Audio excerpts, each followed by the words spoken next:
Olá, seja muito bem-vindo mais uma vez à TV Câmara Jacareí, a TV pública da cidade. Este é o programa Espaço Parlamentar, o seu encontro com o que pensa e como trabalha o seu parlamentar, o seu representante aqui no Poder Legislativo. E hoje nós vamos conversar um pouquinho com o vereador Edgar Sassac, ele que é do Partido do Democratas. Vereador, seja muito bem-vindo aqui mais uma vez ao programa Espaço Parlamentar. Obrigado, Daniel. Também a todos vocês que assistem a TV Câmara, no caso. Vereador, o senhor selecionou alguns assuntos aqui importantes que o senhor está envolvido e tem trabalhado nesse último período, e já de cara nós colocamos aqui um assunto que é muito atual, né, recente, que é com relação à cobrança da iluminação, aquela taxa, né, a contribuição da iluminação pública aqui da cidade. Um assunto que tem gerado bastante polêmica, gerou polêmica, continua gerando. O que o senhor tem a dizer a respeito deste assunto? Então, em relação a essa cobrança, foi uma determinação da ANEEL, que é a Agência Nacional de Energia Elétrica, em 2002, né? E nisso, as prefeituras foram orientadas a fazer, assim, como é que vai ser feito esse serviço? Porque esse serviço iria passar a ser da prefeitura. E nisso, o ano passado, o prefeito, ele resolveu assumir esse serviço aqui em Jacareí. Agora, esse ano, ele resolveu cobrar. E só que de uma maneira que a gente acha meio que inconveniente. Por quê? Está se arrecadando muito mais do que ela precisaria. Segundo o próprio prefeito, necessitaria, no caso, de R$250 mil para se fazer essa manutenção, no caso. Só que vai estar sendo cobrado o quê? Vai ser sendo arrecadado, aliás, 850 mil, ou seja, R$600 mil a mais.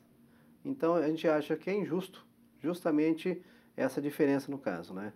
Tá. Vereador, tem muita gente que fala que, como essa taxa é uma determinação, né, da agência, e em outras cidades essa cobrança já é feita de forma normal, tem muita gente que fala que é uma manobra política, digamos que por parte da oposição, de levar e dar ênfase a este assunto. O senhor que é vereador de oposição à atual gestão da cidade, dizem que algumas pessoas comentam que é uma manobra, né, que a oposição está aproveitando o momento, com relação ao que se fala em crise, com tudo isso que acontece, para poder acentuar mais sobre este assunto que estaria dentro da normalidade. Como é que o senhor vê essas colocações e como é que o senhor avalia, então, essa posição hoje da prefeitura e também da oposição?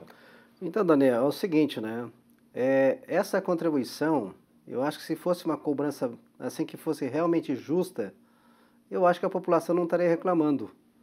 Mas esses valores são muito grandes. Para você ter uma ideia, a variação quer dizer, o que varia realmente são os valores, né? Quando você tem baixa tensão, média tensão e alta tensão, por exemplo, ela está variando de R$5 até R$4.000, no caso, uma indústria que tem mais de 10 mil quilowatts mês, que é alta tensão, ele vai ter que estar pagando R$4.000 mensalmente como contribuição de iluminação.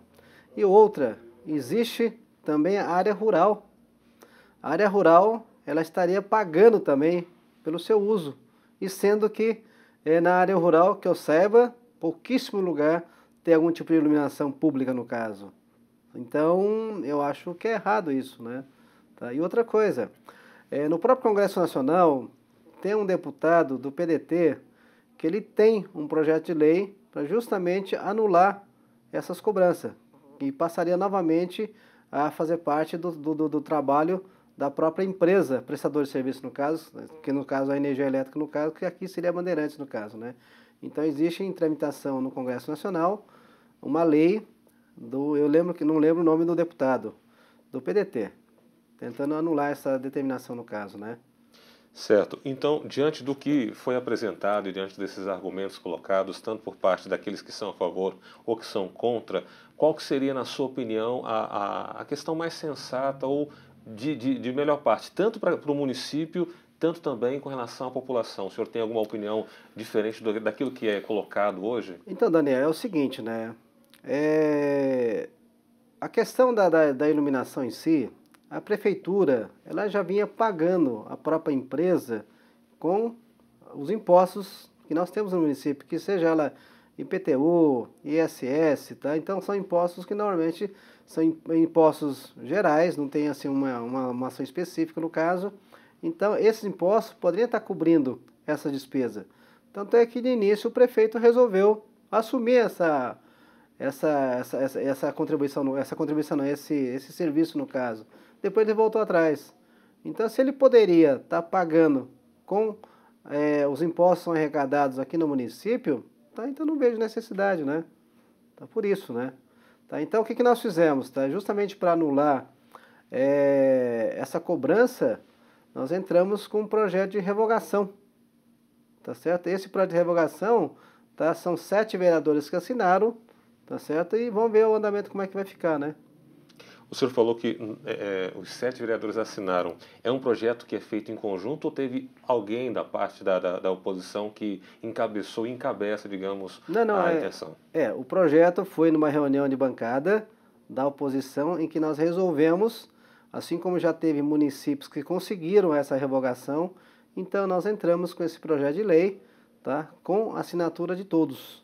Tá? Então não existe um vereador específico, tá, em relação a essa revogação de lei no caso, né? Dentro dessa proposta, se porventura se concretizar essa questão da revogação da cobrança, da contribuição, né, da taxa de energia elétrica, o município não seria prejudicado, por exemplo, mais prejudicado com relação a se não houver essa cobrança, essa contribuição por parte da população? Como é que o senhor avalia esse sistema de gestão hoje, daquilo que a prefeitura tem? Olha, Daniel, tá? Depois que houve aquele aumento do IPTU, da planta de valores e tudo mais em 2013, tá? Em 2014, tá? A arrecadação em termos de IPTU, ela passou de 40 milhões para quase 50 milhões. Teve um aumento de quase 10 milhões aí em termos de arrecadação de IPTU. E fora isso tem também o ITBI.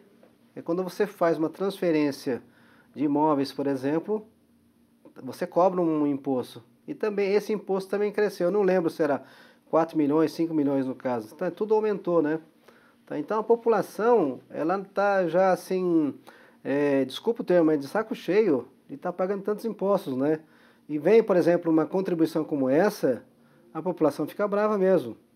Já tem o aumento da energia elétrica, da água, tá? Então está tudo aumentando. A inflação aí já dentro dos seus dois dígitos no caso, né?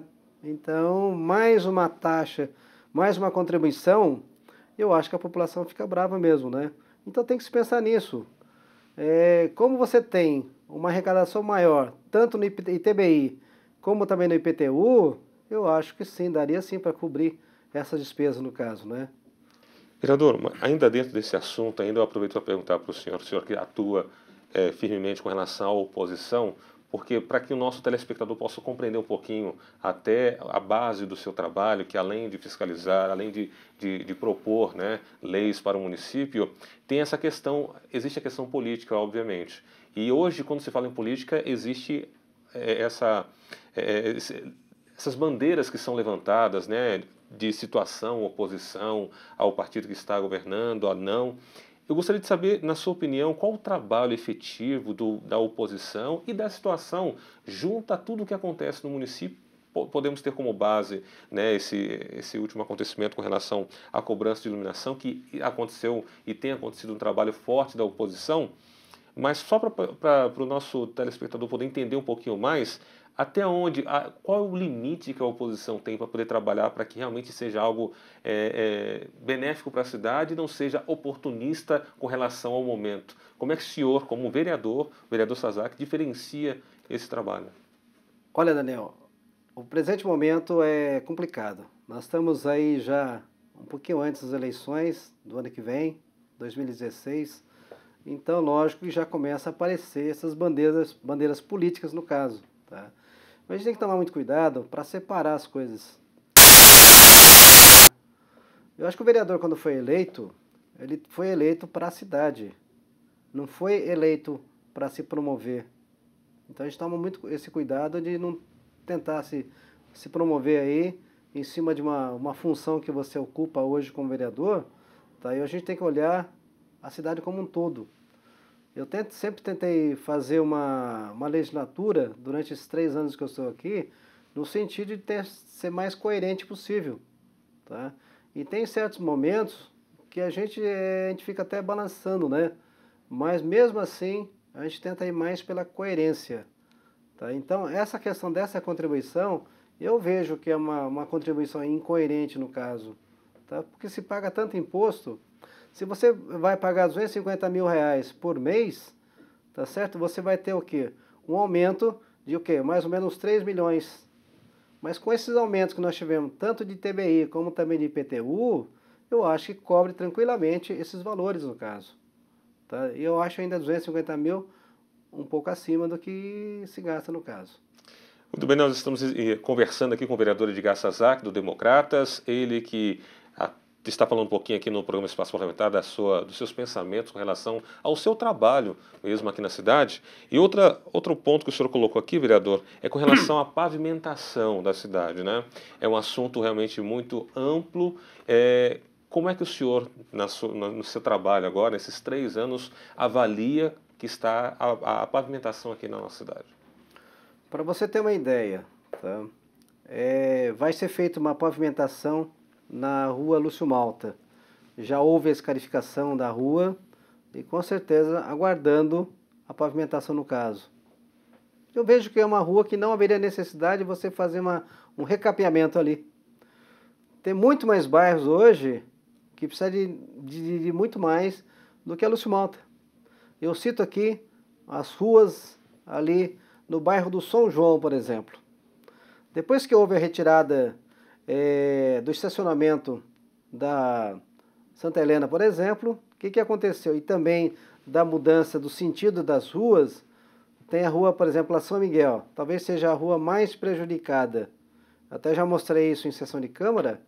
Hoje você tem um tráfego muito grande de carro e de caminhões, para piorar. E essas ruas estão todas esburacadas, né? Cheio de buraco mesmo, buracos enormes. Por que não arruma a Rua São Miguel, por exemplo, antes de você arrumar, por exemplo, a Lúcio Malta? Eu vejo que aí está faltando um pouquinho mais de coerência por parte dessa administração no caso. E outra, nós falamos também a questão das contribuições de melhorias, no caso das pavimentações nos bairros. Nós chegamos a descobrir, por exemplo, em alguns bairros, cobranças que iam ocorrer, ou estavam ocorrendo, que já estavam prescritas. Eu vejo, por exemplo, no Paraíso. Paraíso, tem 2 regiões no Paraíso, que a cobrança estava totalmente irregular, já estava com mais de 7 anos prescrito, tinha passado mais de 7 anos, ou seja, já estava prescrito. Porque a legislação que fala sobre melhorias, ela fala que depois de 5 anos prescreve. E lá justamente desses dois locais, ali no Paraíso, já estava com mais de 7 anos. Assim como lá no 1º de Maio, também mais de 7 anos, Cidade de Salvador, Parque dos Príncipes, em que nós conseguimos cancelar. E com isso, você estaria, pelo menos, tentando diminuir esse prejuízo que a população teve lá. Ali no Paraíso, por exemplo, uma grande parte dos moradores já tinham quitado essas cobranças no caso, e sendo que estavam prescritas. Então, juntamente com alguns vereadores, nós conseguimos descobrir toda essa cobrança errada, e a prefeitura agora está devolvendo para algumas pessoas já, que eu estou sabendo no caso, né? E outra, tá, Daniel? Que é importante destacar aqui é o seguinte. Nosso plano de mobilidade urbana, ela foi discutida muito pouco. Nós tivemos uma audiência pública aqui nessa casa, só que o defensor público, ela anulou essa audiência pública. Então eu não sei em que pé hoje está esse plano de mobilidade urbana. Esse plano de mobilidade urbana é extremamente ela é importantíssima. Por quê? Porque as verbas que vêm do governo federal, se você não tiver esse plano de mobilidade, ela não virá. Então existe essa possibilidade. Então é muito sério. E nós não temos esse plano aqui em Jacareí ainda. Que nós não chegamos a votar, porque esse projeto vai ser votado nessa casa ainda. Tá, se falou bastante um período, mas depois disso ficou quieto. Hoje não se fala mais em imobilidade urbana, plano de imobilidade urbana, né? E precisamos estar retomando isso. Ok, vereador, a gente vai continuar falando sobre esse assunto. Estamos aqui chegando ao final do primeiro bloco do programa Espaço Parlamentar. Hoje, conversando com o vereador Edgar Sasaki, falando um pouquinho sobre a avaliação da visão dele da administração pública e também do seu trabalho como vereador aqui na cidade de Jacareí. Faremos uma pequena pausa para o intervalo e voltamos já. Continue com a gente.